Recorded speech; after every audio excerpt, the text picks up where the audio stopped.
is the shiur that I wish we were able to give in a better oifen. Like for instance, we had all gone to Eretz Yisrael with Mashiach and making Pesach for the first time. But unfortunately, we're making Pesach because mostly there's nowhere to go. And there's nobody that can come to us in general, and we can't go to anybody else. So by and large, we're all in the same boat. And we're going to Be'ezus Hashem Yisbarach go through some of the basics of Pesach. But I want to give a little bit of a hagdama, of an introduction about where we are this year. So first of all, just as a kind of like a disclaimer, we're not, some of the Kehillas, the leniencies that I'm going to mention are only for this year. We're in a situation where there are many things that we're not allowed to do, we can't do, and the Rabban Shalom and the Shulchan Aruch doesn't expect us to do. So in other years, we will probably do those things. So I'll just begin with one of them. A lot of these things people know, so I'm going to be very brief right now, and then please, feel free to ask any questions that you'd like. We'll try to go in some kind of an order. I can see some people, but I can't see everybody yet. So we'll see what how that plays out. So first of all, one of the major things that are going to be different this year, I can't speak for other neighborhoods or for other shuls or for other rabbanim, except that last night and pretty much tonight is, again, we're having phone conferences with upwards of 30 to 50 rabbanim. And I think everybody was on the same page about not burning the Comets this year. The fire department has decided that they're not going to do social, that's what they called it, social burnings, because we're into social distancing. So even though we could try, only one person would go over to the fire by themselves, it's just not going to work. And we find that even with the outdoor minyanim, just to bring up a sore point, where people said that there would be distancing, sometimes it worked, sometimes it didn't work, and the Rabbanim decided, loy plug, we're not going to make any distinctions, and we're not ready yet, by the way. And the obvious reason is that, unfortunately, we're having casualties left and right, not chas v'shalom, necessarily people that have died, chas v'cholila, but casualties simply people that are in the hospital, that are on respirators, ventilators, and we're not ready yet to lift the ban on davening. HaKadosh Baruch Hu seems to want us to daven at home, and that's what we should be doing, and listening to the Rabbanim and listening to the doctors. So in any case, what about burning the Comets? So the alternative to what I'm about to tell you is for everybody to make a fire by themselves in the backyard, front yard, etc. We have been tremendously dissuaded by the fire department from doing that, and it's logical. It makes a lot of sense that. Can you imagine all of a sudden if 3,000, 5,000 people were all of a sudden going to make fires at about the same time, and chas v'shalom, every once in a while the fire gets out of hand. So the fire department runs and takes care of it. But when there's so many, the potential for disaster is too much, and therefore I'm going along, and most of our Rabbanim in town, and the Rosh Yeshiva, by the way, all the Rosh Yeshivas in town that were on these various conferences all agreed that this is what we should do. Number one, get rid of all of your Comets. That means what you're not selling. There's sometimes very, very large caches of Comets, for instance, booze. That's what Klal Yisrael has been selling now for hundreds and hundreds of years. It's a minig Yisrael. Now there is a minig Yisrael also that some people don't sell chametz gomer. We'll get to that in a minute. But the minig always was to sell wines that were not not kosher with Pesach, and to sell whiskeys, which are almost all, except for Shlivovitz or maybe a couple of things like that, that are not kosher with Pesach. So there's no problem with selling that, and that we don't have to throw out. We're going to sell it to the non-Jew, to the Gentile. But then we come down to the 10 pieces. Now, I happen to put out 10 pieces. There are many Yidden that do not. They do not follow the Arizal. They don't put out 10 pieces. That's fine. But the Arizal was very, very adamant that people should put out 10 pieces of bread. So that's all that we should get rid of this year. We're going to be Mekayim Tajbisu Sa'or Mibatechem, the mitzvah d'oraisa of Tajbisu, which is called Your Comets. We're going to get rid of it in Eretz Hashem by flushing it down the toilet. Now, in past years, we've probably tried to dissuade people from doing that because we always felt it's not so respectful. After all, it's a mitzvah. This year, that is totally overridden by the need to be safe. And that's also a mitzvah d'oraisa, v'nishmartem ma'od l'nafshiseichem. And as many people have learned and it's been pointed out, that the word ma'od is not by every mitzvah. There's no mitzvah to take a lulav or a tefillin ma'od, but there is a mitzvah to watch our health ma'od. V'nishmartem ma'od l'nafshiseichem.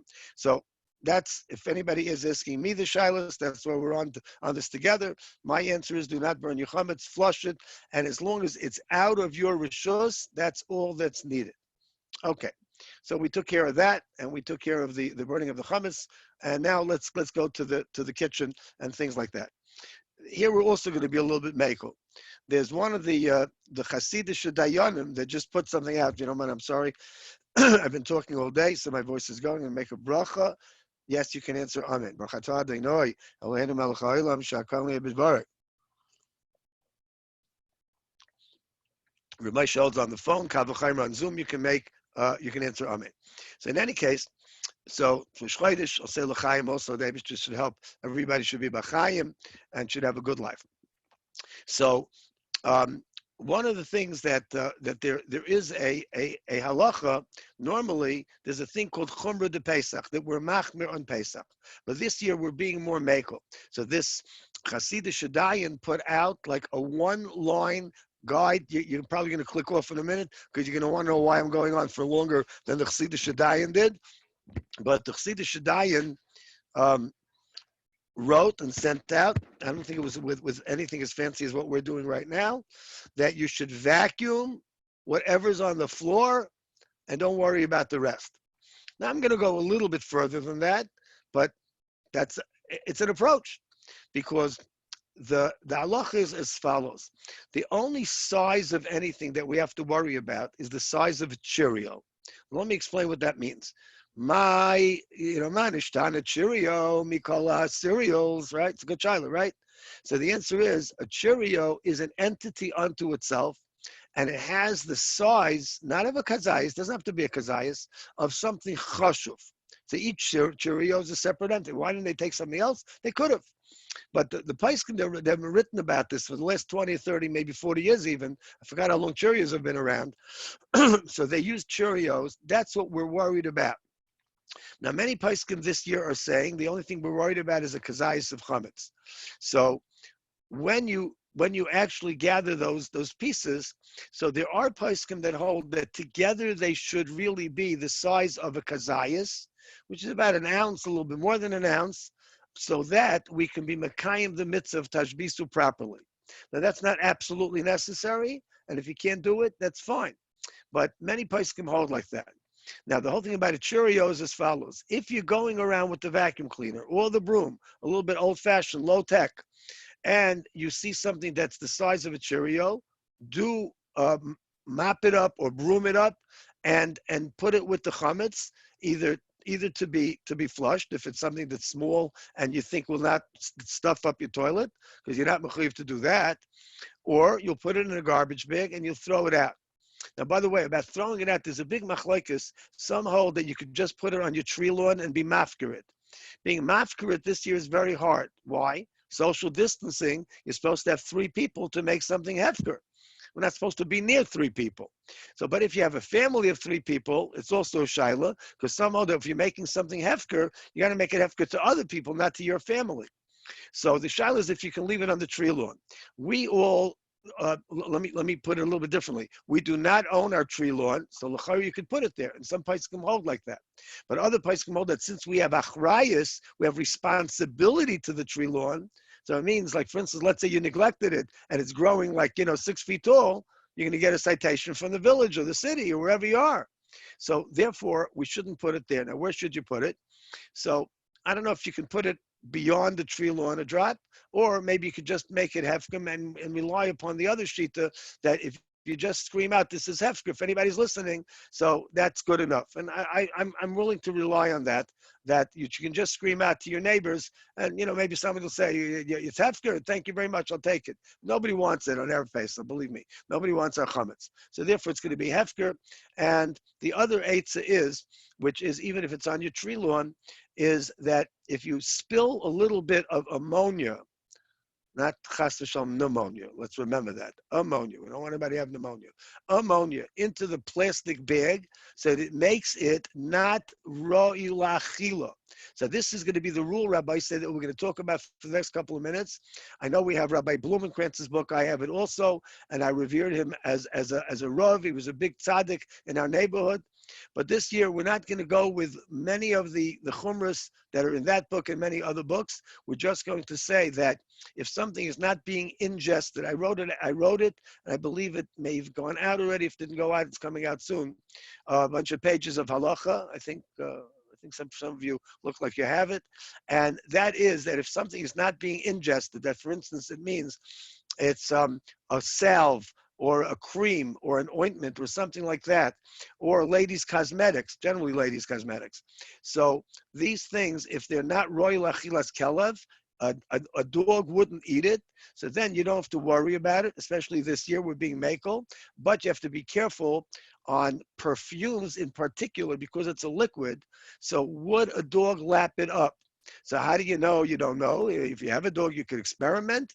But there's a whole famous story. Rabbi Feinstein was walking with one of the other gedolim, and they had a machlokes about dogs, and they saw some dogs licking up some kind of garbage. And the gadol had said that it's not royal achilas kelev. So he said, apparently a dog is eating. The other said, well, the local dogs are different than the dogs that were in Europe, 100 years ago.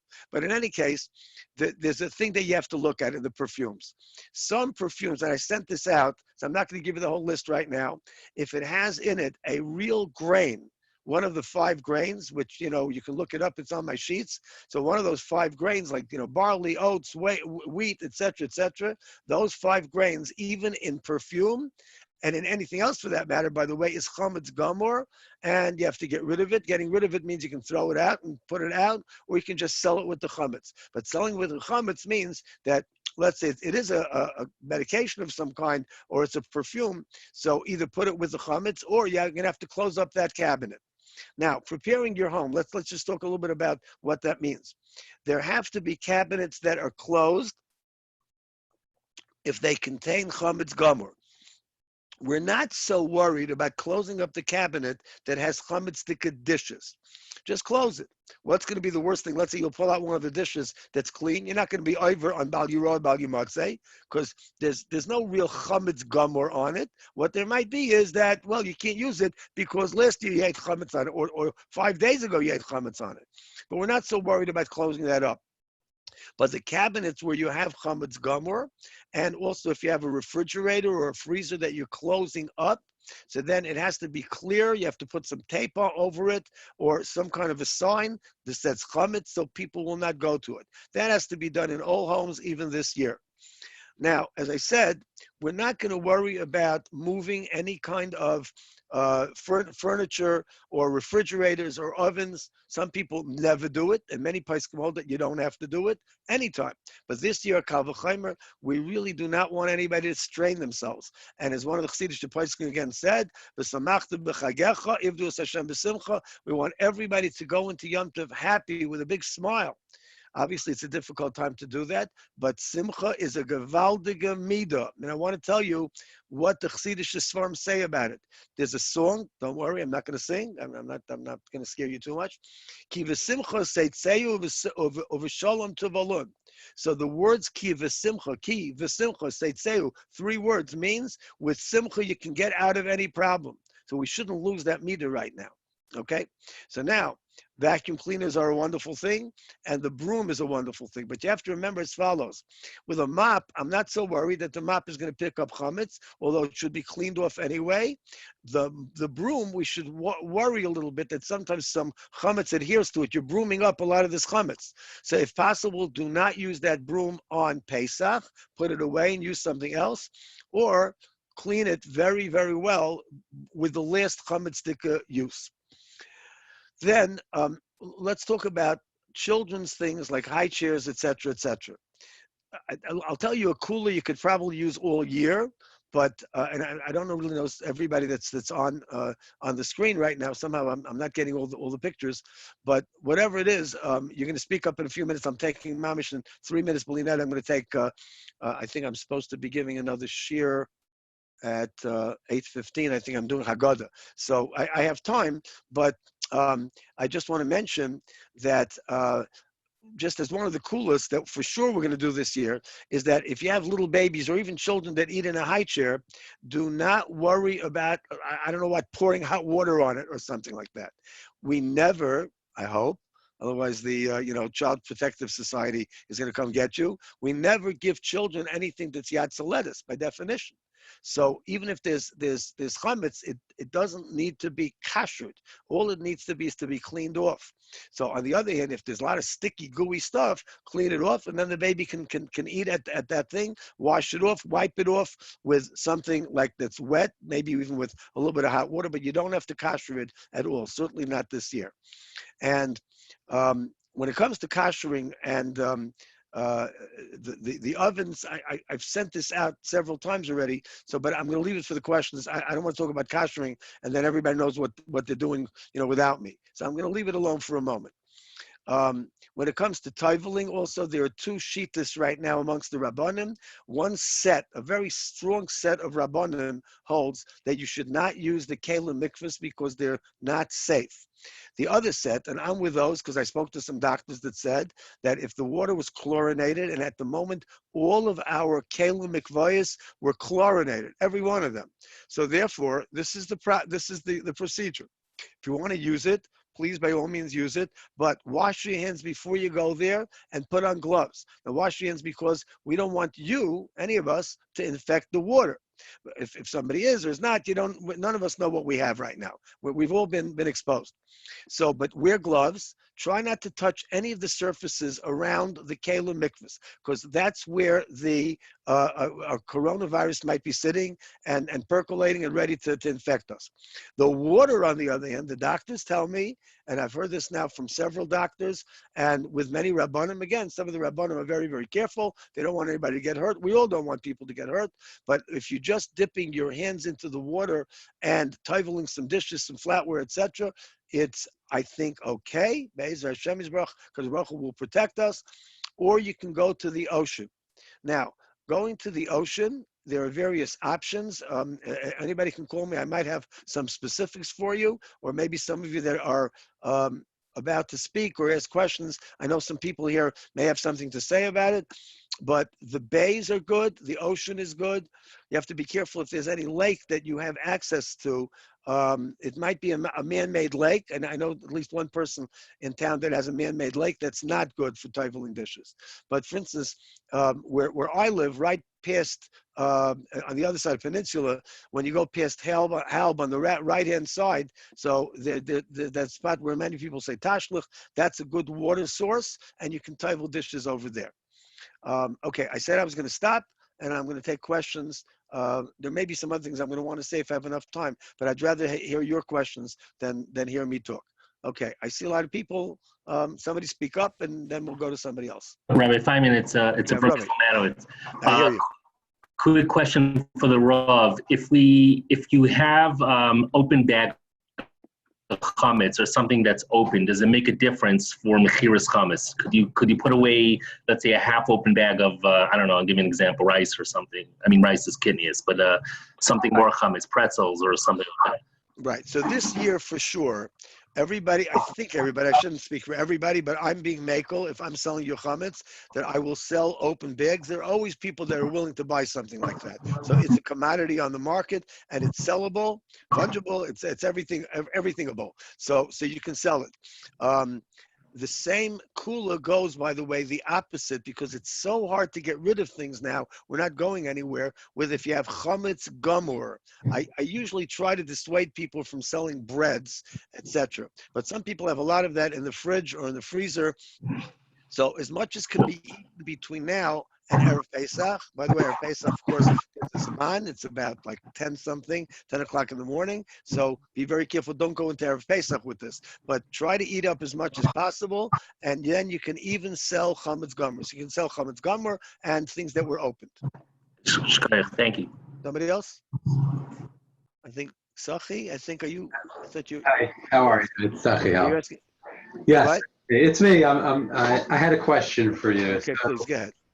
Two questions. One is just basically I understand you mentioned about the ocean. You know, that was someone else mentioned that to me as well. But there was also a kula going around about borrowing it back that the Rav mentioned, borrowing it back from a guy. Have you changed your mind on that? No, I haven't changed my mind. So I'll tell you because, I think we're amongst friends, okay? A lot of Rabbanim disagree with me about this, but there are poskim that hold it. It's fine. And the lashon that they all use is b'shas adchak. So some of my colleagues, bless their hearts, and I have a lot of respect for all of them, say that this is not enough of a shas adchak. Rabbi say, I kind of disagree with that one. I can't remember a bigger shas adchak than this. So they say that because there are mikvahs available and there's ocean that's available, that we shouldn't use this heter, and I agree with that. So if you have the opportunity, and not everybody does, I know that for sure. There are older people that can't go anywhere. They're just not able to go to a kelim mikvah right now or to the ocean. And the oceans and even another type of a stream might be very dangerous for them. So then for them, for sure, it's mutter. So again, everybody has to know their own heart. There's a pasuk, Leiv Yodea Morah Snapshu. We all know our own hearts. Are we kidding ourselves, or are we really? It's impossible for us to do it. So the lechatchila is to toivel everything. The b'de'evet, and this year we are allowed to access this b'de'evet. Yes, it's in the Shulchan Aruch. I even told people, it's very interesting. It's in Rabbi Forst's Sefer, which is called Piskei Halacha on Kashrus. And a lot of kids have learned it in the neighborhood because some of the Rabbanim said, nobody knows about this. I said, what do you mean? Everybody knows about it. If they've been in high school and they've been Talmidim or Talmidas of Rabbi Forst, they know it because it's in his Sefer. So the answer is yes, it's good, but it's only a b'de'evet, it's not a lechatchila. Mm-hmm. Okay, Sachi, you had something else. Yeah, so thanks. And then I think the Rav mentioned about certain type of like colognes and things, but what about like hand sanitizer for this year? I know that has probably alcohol. Have they said, have there been discussions of what type of hand sanitizer or anything that can be used? Right. So I just sent out a very comprehensive list of the alcohols to worry about, but you do not have to worry about it at all on the hand sanitizer because it's totally nifsal me'achilas kelev. No dog would drink it or anything else. So don't worry about it. Use the hand sanitizers, on top of which that is being matzil nefashis. So we're able to be makel on that, and whatever is in there is fine. Okay, bottom line. You can use the hand sanitizers, yes. Thanks. Lanias daiti. You might ask another Rav, he'll say, there's a famous saying that's going around last couple of good years, many years. Anybody to my right is a fanatic. Anybody to my left is an apikairis. So we have, everybody is saying something about, this guy's too machmir, this guy's too mekel. I'm just telling you my own opinion. If you're following me, these are the opinions for tonight. Okay? Okay. Anybody else, please, by all means? Otherwise, I'm going to tell you a couple more things that I think you need to know, but I'd rather hear questions. Rabbi Feitman? Yes. Hi, it's Eliza Beer. How are you? Lisa Beer, hi. The ladies, by the way, I want you to know, are being very frum tonight because I can't see you on the screen. It's like mamish, very far frumped. Okay, this is to my right. Yes. Okay, Elisa, you may please. have covered this last night. I just didn't have the opportunity to No, that's fine. for the whole year. I have a stainless steel dishwasher that has plastic racks. Am I able to kasher it?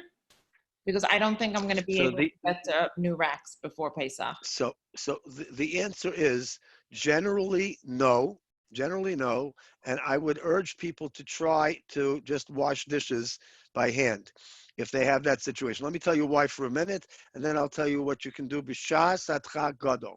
So the stainless steel is great. In other words, that is kasherable with hot water, and there's a way to do it that you actually turn up the temperature in. It's hard to do these days, but there is a way. It's an immersion heater or whatever that makes the water hotter than it usually is, and then you can kasher the stainless steel sides with that water.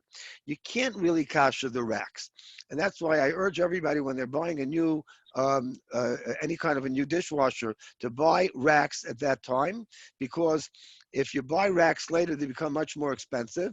And if you buy them then you can have racks for milchik, for fleishik, although, by the way, you should have 2 dishwashers anyway, but also for Pesach. So to kasher a dishwasher from chametz stick to kosher for Pesach with the racks is, in my opinion, almost impossible, and most poskim hold it's totally impossible.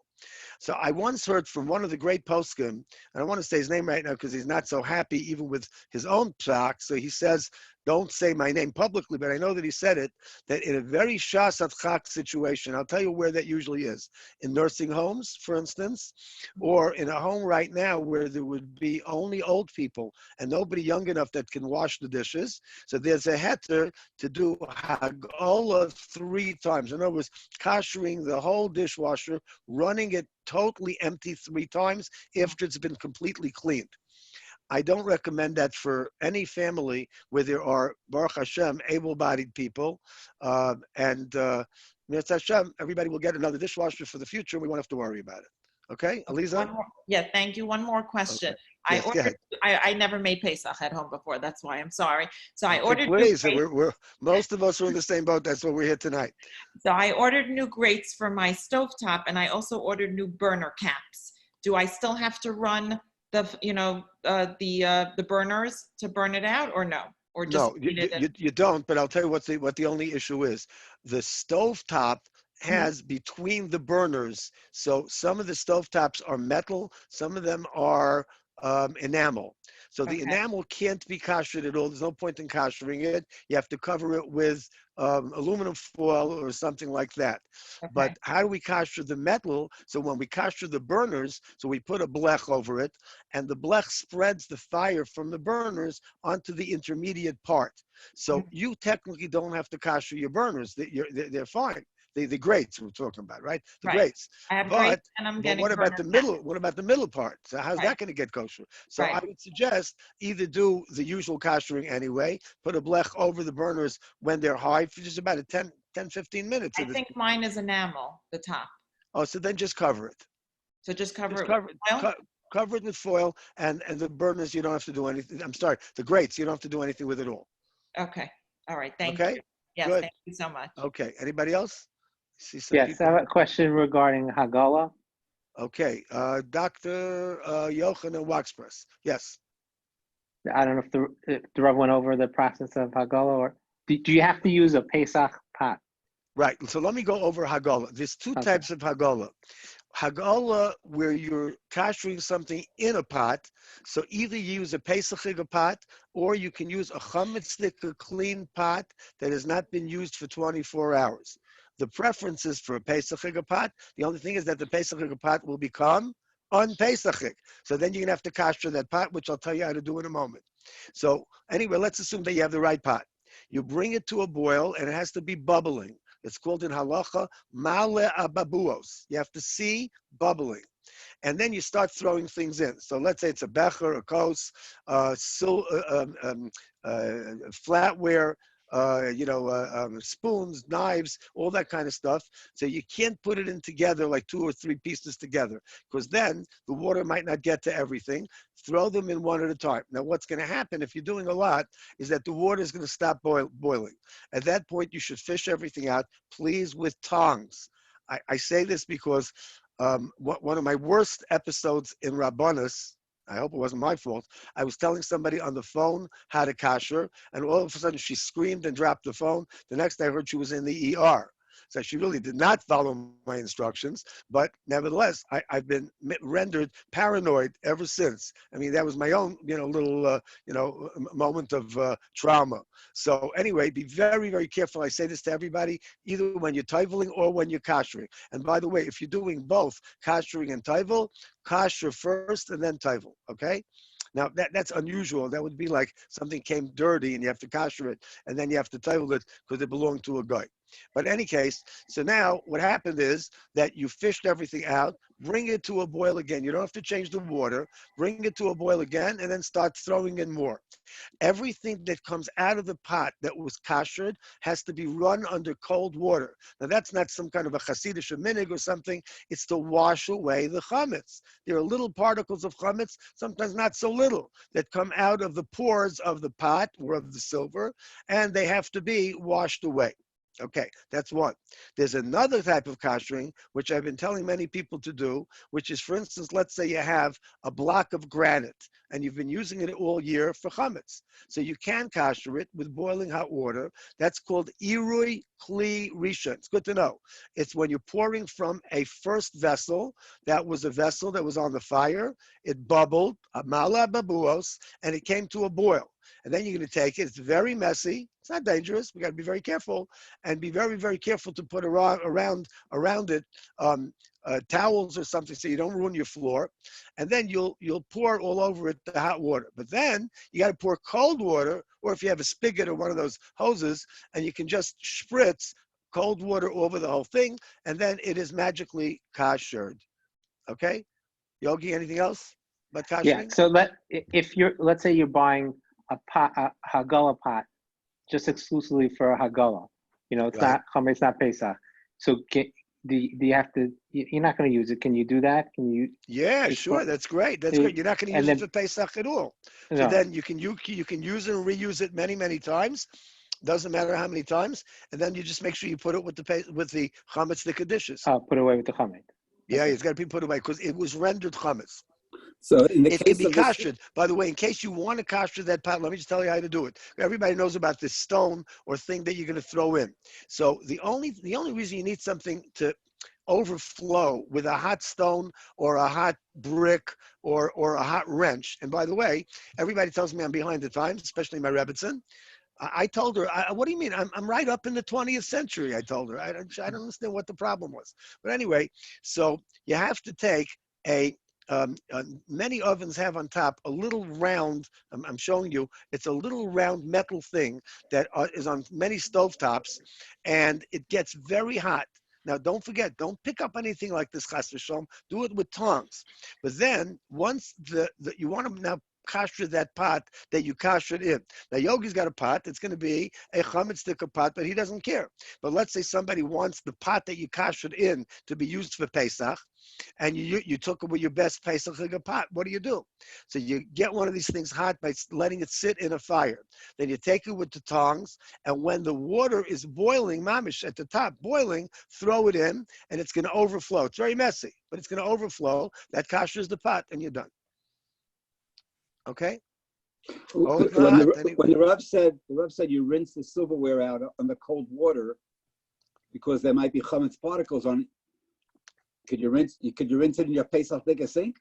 No. Good question. You do the sink last. That's the trick. You do the sink last, or if you have a Pesach sink, you line it with aluminum foil, but very thick aluminum foil, a couple of layers, so that it's not going to tear when you do all this. But that's enough. The aluminum foil is enough so that you can pour stuff from this. It's not really big chunks of chametz, so you can do it, and then it's going to go down the go down the whatever the thing is in the middle of the sink. That's okay.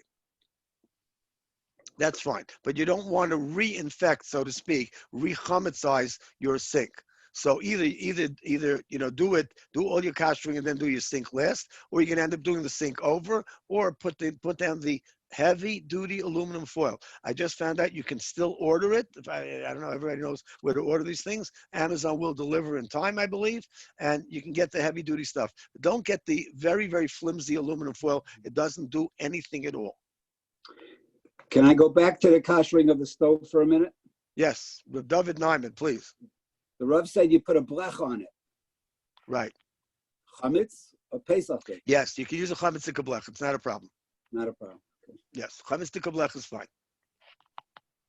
Okay, anybody else? Questions? Otherwise, I'll add a few little... Ellie, is that Ellie? Yeah, it's me. No?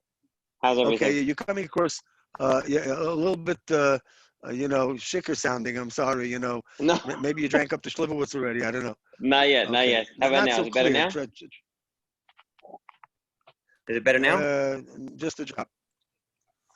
I understand you. I don't know if anybody else hears you, but go ahead.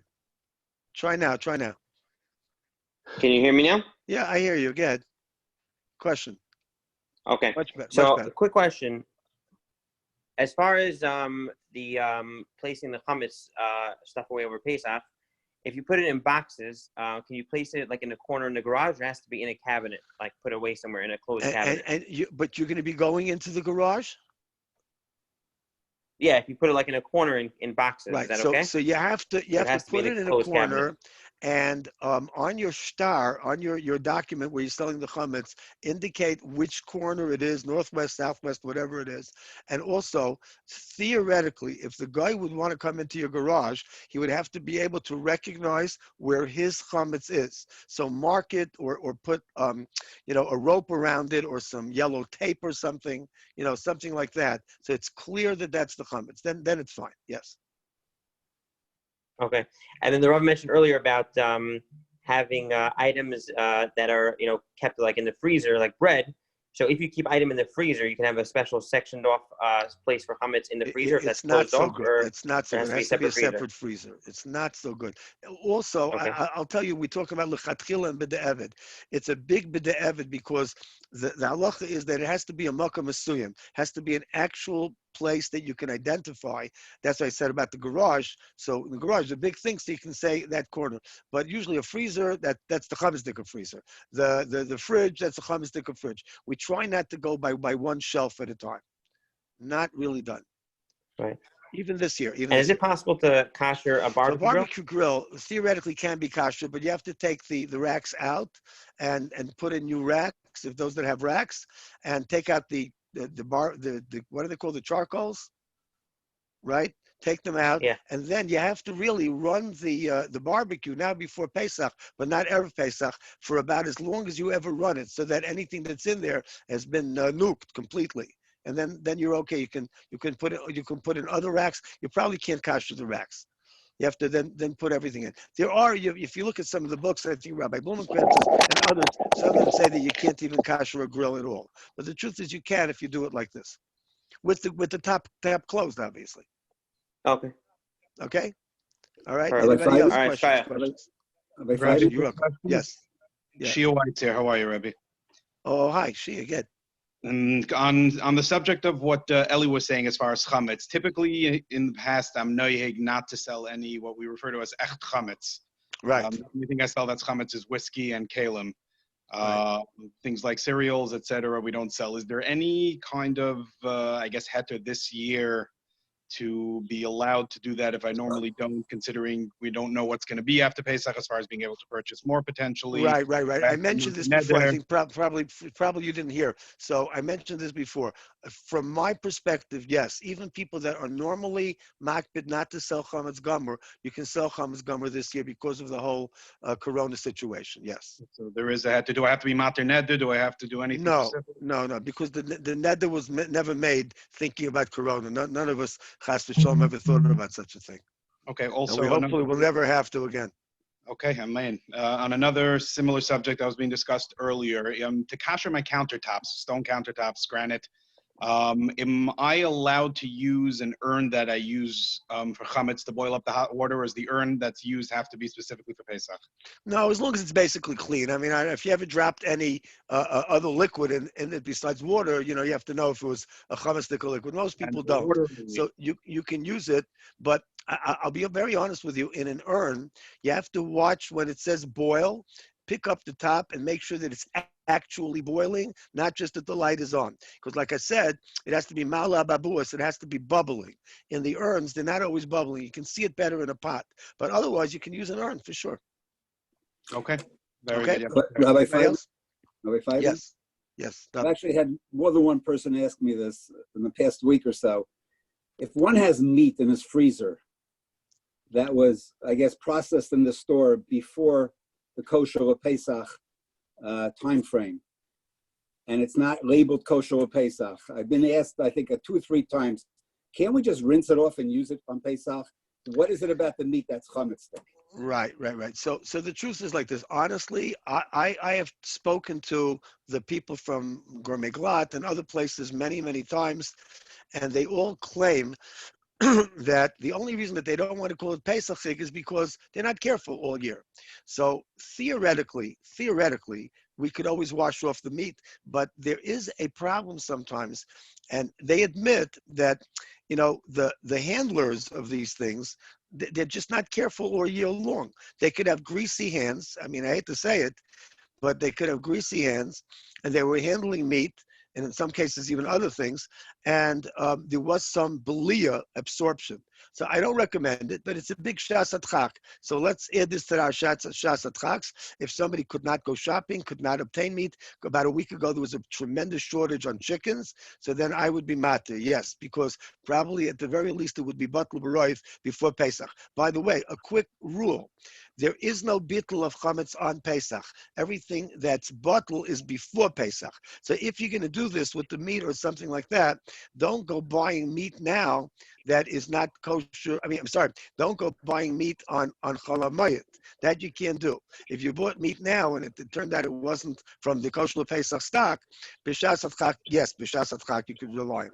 During Pesach, not. Same thing goes for milk, by the way. Those that are not makbid on Chol Yisrael, you can't buy stam milk that's not kosher Pesach on Pesach, because whatever little particles of chametz are in there will not be batel. There's no bittul on Pesach. There's only bittul before Pesach, not even erev Pesach after the zman. Okay, David, you got it? Is there a difference with chopped meat? I don't think there's any difference at all. Ori, tell me what you know that I don't know. Why do you think there's a chiluk? I mean, maybe I'm missing something.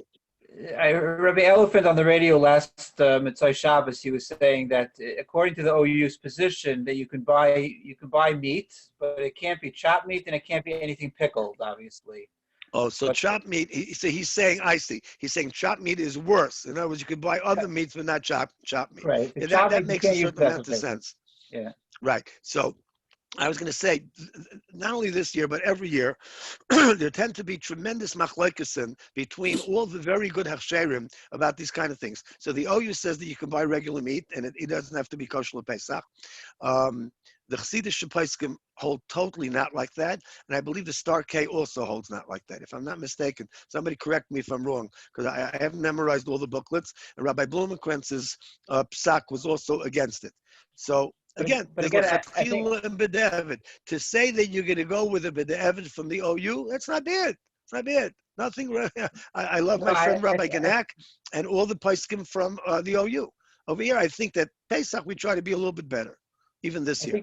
I think it related to this year specifically, not just in general. I think it was specific for this year. Oh, specifically for this year. Got it. Have but even in the freezer, right? Yeah, but even a temporary heter from the OU, you could be samech on Rabbi Elfen's a tremendous Talmid Chacham, and Erlich Yid. I would eat at his table. I can't get to anybody's table today, but all right. Yes. Can we assume that we could keep that meat in the freezer with Pesach thickened meat? Yeah, so that I'm not worried about. I'm not worried. Whatever's in there is probably batel now, and you don't have to worry about it on Pesach, as long as you're not eating it. Good question, Givaldik. Okay, anybody else? Okay, so I just wanted to mention one or two other things that I said I would mention at the end, and if you don't mind, let me just run through them.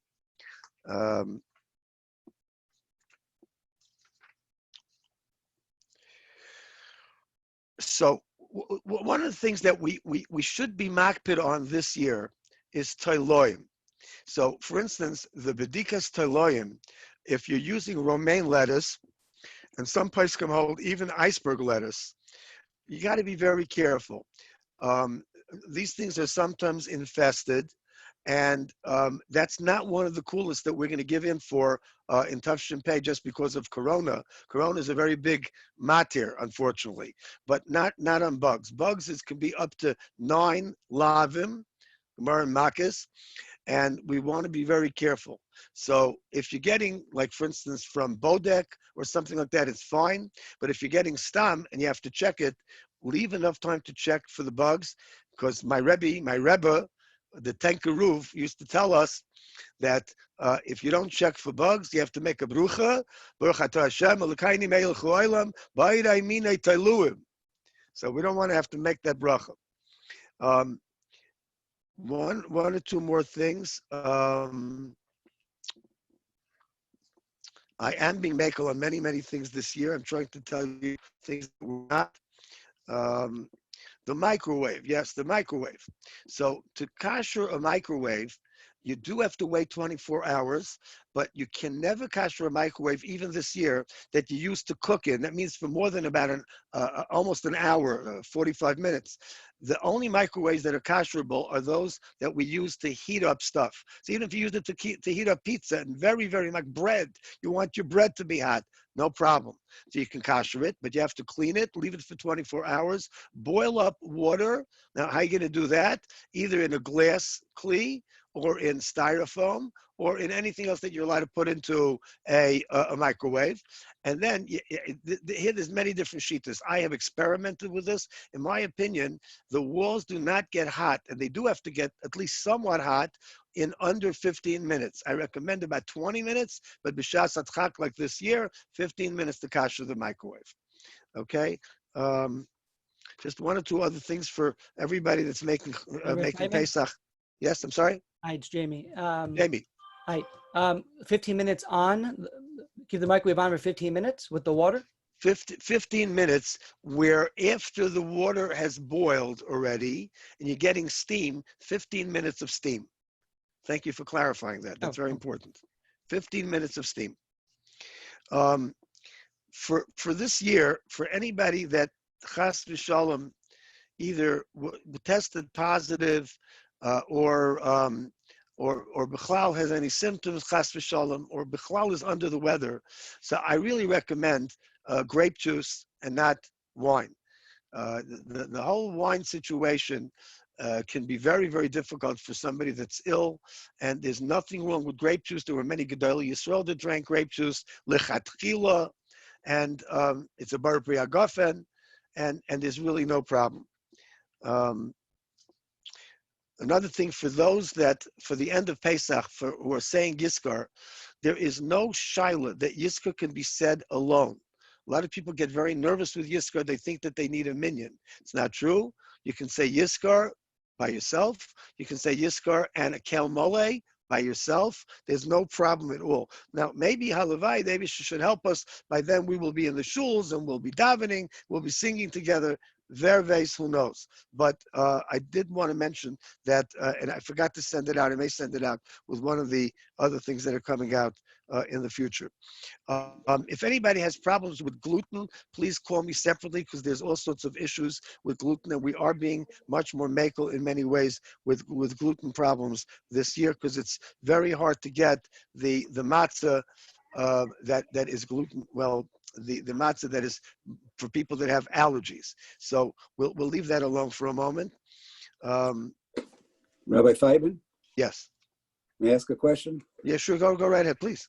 If one has family members in isolation because they have symptoms, and food is being brought up to the rooms, chametz stick, et cetera, and this goes on, let's say for another week, 10 days, what does one do about cleaning the room out, for Pesach? No one's really going they should all, I'm glad you mentioned it. I meant to send it out. Thank you, David. I assume we're talking about either adults or children that you can talk to, not little babies. So they have to limit the area that they're eating. I mean, they shouldn't be walking around upstairs from one room to another, or even in their own room, all over the place, because it's after all Erev Pesach. I mean, it's almost Pesach. Be'ezus Hashem Yisbarach. So then they're going to have to probably clean their own room if they're in isolation or they're in quarantine. So they're going to have the obligation to clean it. But again, you don't have to go crazy. No scrubbing, and you just gather crumbs, gather anything that's really left over, and they should try now, even now, and they're eating chametz, not to eat something that's, pardon the expression, too crummy. Okay? Thank you. Anybody else? Okay. So everybody should have the Be'ezus Hashem Yisbarach a guten Shabbos, a guten Chodesh, a Chag Kosher v'Sameach, and Refuos v'Yeshuos, and we should be together in Mitzvah Hashem very, very soon. I miss everybody. Can't wait to hold people's hands and to dance together and to be able to dance by Simchas, Shleimos, and Malayos. And everybody should come through all of this, Mitzvah Hashem, frummer and better. And I can tell you that one person, happens to be a medical person, told me that he was never frummer than he became now, watching the Yad Hashem, when absolutely nothing works except for davening, and nothing works medically even except for the Yad Hashem. So maybe should help him, Mitzvah Hashem. We should have refuos v'yeshuos b'meir b'yameinu. If I may have one question regarding sure. regarding vehicles. So I have, unfortunately, a lot of little children. A lot of things are sticky. Fortunately, a lot of little children. Fortunately, yes. But a lot of things, the cars are sticky, and it's, these places are closed now for cleaning. Again, it's not like the home where you just can vacuum or sweep up. How strict do we have to be with the cars? It's the same. It's the same thing as we said in the house. You'll go over it with a shmata, and anything that you can't get off is batul mevutul, and you should have it in mind. Have your cars in mind when you're saying you call chamir v'chamia. So it shouldn't be like just a generality that anything that you have in your car might be under a mat, it might be here, it might be there. Nobody's going to eat from it, and I'm assuming even your little kids are not going to lick the seats. But certainly the adults are not.